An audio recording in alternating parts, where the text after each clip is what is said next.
ಜನಕಂಗೆ ಜಲಾಂಜಲಿಯಂ ತನೂಭವಂ ಕೊಡುವುದುಚಿತಮದು ಗೆಟ್ಟೀಗಳ್ ನಿನಗ್ ಆಂ ಕೊಡುವಂತಾದುದೇ ತನೂಜ ನಿಮ್ ಕ್ರಮವಿಪರ್ಯಯಂ ಮಾಡುವುದೇ. ಜನಕ ಅಂದರೆ ಯಾರು? ತಂದೆ.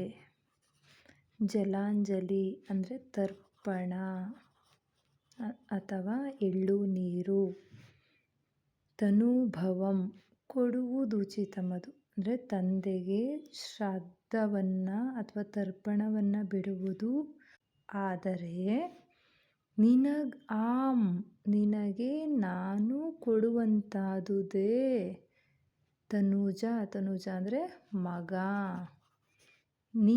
ನೀನು ಈ ಲೋಕದ ರೂಢಿಯನ್ನು ತಪ್ಪಿ ನಡೆದಿರುವೆಯಲ್ಲ. ಏಕೆ?